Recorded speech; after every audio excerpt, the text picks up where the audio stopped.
There will be fewer and fewer jobs that a robot cannot do better. Okay. What to do about mass unemployment? This is going to be a massive social challenge. And I think ultimately we will have to have some kind of universal basic income. I don't think we're going to have a choice. Universal basic income. Universal basic income. I think it's going to be necessary. So it means that unemployed people will be paid across the globe. Yeah. Because there is no job, machine, robot is taking over. That's simply and I want to be clear that these are not things that I think that I wish would happen. These are simply things that I think probably will happen. And if my assessment is correct and they probably will happen, then we need to say, what are we going to do about it? And I think some kind of a universal basic income is going to be necessary. Now, the output of goods and services will be extremely high. So with automation, there will come abundance. There will be almost everything will get very cheap.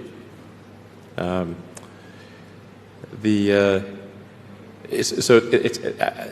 think the biggest. I think we'll just end up doing a universal basic income. It's going to be necessary.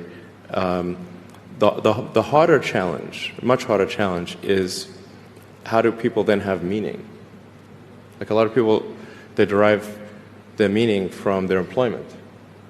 So if you don't have, if you're not needed, if there's not a need for your labor, how do you? What's the meaning? Do you have meaning? Do you feel useless? That's a much harder problem to deal with.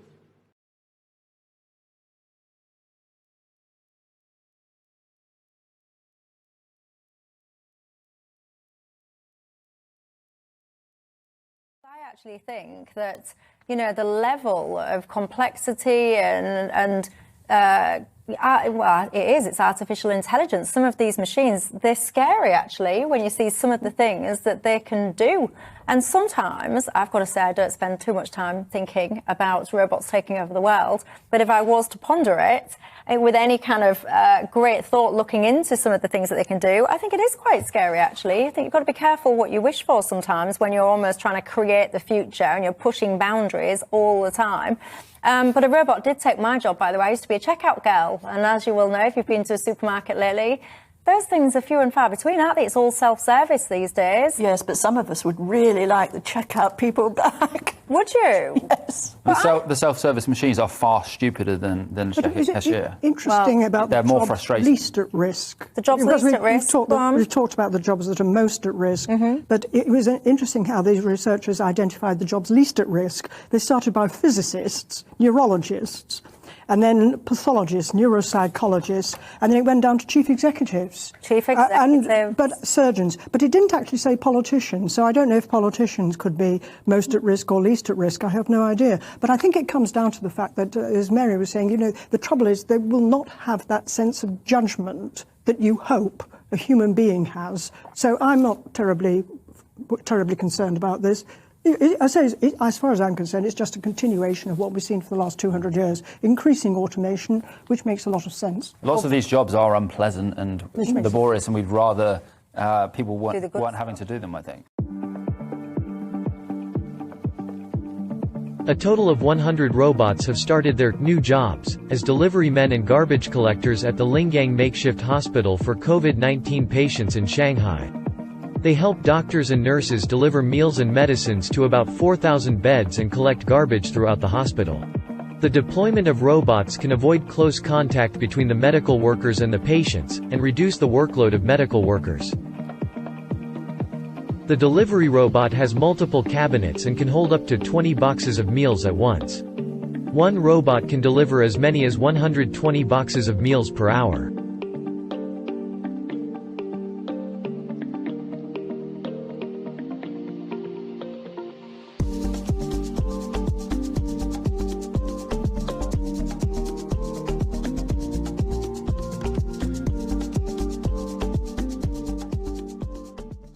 There are 3 types of robots deployed. Some of them delivers food to patients 4 times a day. Some of them stand beside the nurse desk, delivering medicine to patients. The rest of them patrol around the hospital to collect garbage. After 6 days of the on-site deployment, all robots started to serve patients, doctors, and nurses in 2 makeshift hospitals. With the help of robots, the work in the hospitals can be offloaded. We wish our work could help improve the service quality of the hospital and help doctors and nurses cure patients better. So far, the first batch of 2,000 patients has been discharged from Lingang Makeshift Hospital after recovery from COVID-19.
Yo, check this out.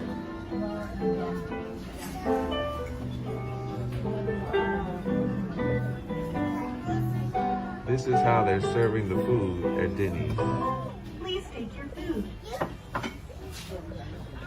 Wow. Wow. Enjoy. Oh my God.